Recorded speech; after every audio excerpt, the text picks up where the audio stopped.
Ukraine को पूरी मदद अमेरिका भेजेगा, लेकिन उनकी सेना जंग में नहीं कूदेगी, यानी कि बैकबोन बनकर सामने आएगा, लेकिन अमेरिकी सैनिक यूक्रेन नहीं जाएंगे, वहां पर मदद नहीं पहुंचाई जाएगी।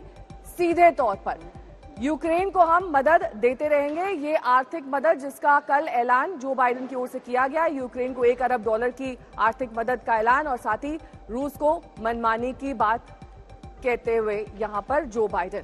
पीके श्रीवास्तव जी लगातार हमारे साथ जुड़े हैं। देखिए सर, यहां पर यह भी समझना जरूरी है कि जैसा कि विशंबर जी भी कह रहे थे कि अगर बड़ी बड़ी कंपनियां नाता तोड़ भी लेती हैं, तो रूस के साथ अलग अलग देशों के रिश्ते इतने इंटरमिंगल्ड हैं कि इसे सीधे तौर पर अलग नहीं किया जा सकता है। अगर आप ये कह दें कि आज की तारीख में हम रूस को यूं उठाकर इधर रख देते हैं और हमारा उससे कोई नाता नहीं, तो ऐसा संभव नहीं है। ये संभव बिल्कुल नहीं है। ये हमने चाइना के कॉन्टेक्स्ट में भी देखा है, और हमने देखा है जब हम ग्लोबल विलेज से निकल के आ रहे हैं, सारे देश एक दूसरे से बहुत ही कॉम्प्लेक्स तरीके से जुड़े हुए हैं, आर्थिक तरीके से, मिलिट्री के उससे, पॉलिटिकली बहुत जुड़े हुए हैं। इसलिए रूस को एकदम अलग थलग कर देना पॉसिबल नहीं होगा। मैं सोचता हूँ ये सारे जो अनाउंसमेंट्स आ रहे हैं ये टैक्टिकल हैं इन नेचर, और ये इस वक्त के लिए हैं प्रेशर बनाने के लिए कि रूस जो है एक ऐसी स्थिति में आए कि वो यूक्रेन के साथ समझौता कर सके।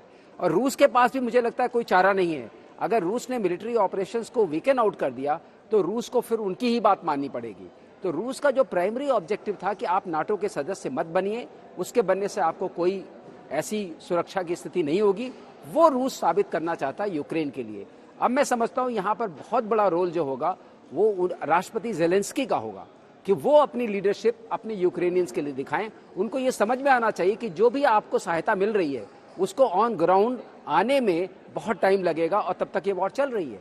तो आप अपने देश की रक्षा कैसे करेंगे, उसके लिए सबसे अच्छा रास्ता क्या है वो जरूर अपनाएं। वो सोच उनके मन में बन रही होगी। तो मुझे लगता है जो आज की मीटिंग होगी और जो आज की वार्ता होने वाली है उसमें ऐसी कुछ न कुछ बात जरूर होगी जिसकी वजह से हम देखेंगे कि आगे का दृष्टिकोण क्या होगा।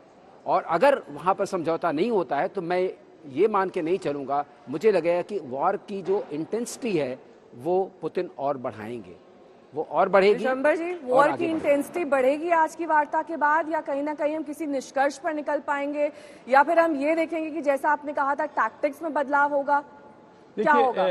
निष्कर्ष तो शायद कुछ नहीं निकलेगा, लेकिन अगर रशियन फोर्सेस जो ग्राउंड पे हैं कैजुअलिटी सफर करेंगी, तो फिर एक मेजर डिसीजन जो है, जो डिस्ट्रक्शन का है, वो मैं समझता हूं कहीं ना कहीं चेंज टैक्टिक्स और मिड लेवल की जो स्ट्रैटेजी है कि कम से कम डैमेज किया जाए, वो एक हमें बदलाव देखने को मिलेगा कि कीव के ऊपर और खार्किव के ऊपर फिर बहुत ज्यादा मिसाइल स्ट्राइक्स, बहुत ज्यादा जो उनके रॉकेट्स हैं उनकी स्ट्राइक्स, और कल फिर सुबह देखना मैं समझता हूं इनके ऊपर बहुत बड़ी एयर पावर अनलीश की जाएगी जो कि भारी पड़ेगा। ये ग्राउंड पर अगर रशियन फोर्सेस सफर करती हैं तो उसको सिर्फ वो अपनी फायर पावर से कंपनसेट करेंगे। अभी वो अपनी फायर पावर पूरी तरह से इस्तेमाल नहीं कर रहे हैं।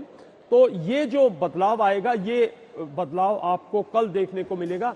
आज की जो वार्तालाप है उसमें मैं समझता हूं यूक्रेनियन अभी भी ऐसी डिमांड रखेंगे, क्योंकि देखिए जो बाइडेन का जो एड्रेस टू द यूनियन है उसके अंदर वो एड्रेस ही पुतिन से शुरू करते, एड्रेस ही रशिया से शुरू करते, अपनी प्रॉब्लम्स हैं उनको वो बाद में लाते हैं। अरे आपकी अमेरिका में प्रॉब्लम्स हैं, पोस्ट कोविड की आपकी प्रॉब्लम्स हैं, आपकी इकोनॉमी की प्रॉब्लम्स हैं, आपकी अंदरूनी प्रॉब्लम्स को आप अगर पीछ देते हैं और दूर बैठी एक लड़ाई की बात करते हैं। वो स्पीच के आखिर में था सर, वो जो आप जिस कोविड की बात कर रहे हैं, वो तो बिल्कुल जो उनकी अपनी प्रॉब्लम्स हैं उनको तो बाद में रख दिया। सबसे पहले आपने स्टार्ट पुतिन से किया। पुतिन टायरनिक है, पुतिन अनडेमोक्रेटिक है, पुतिन जो है वो दुनिया का विनाश कर रहा है, रशिया दुनिया का।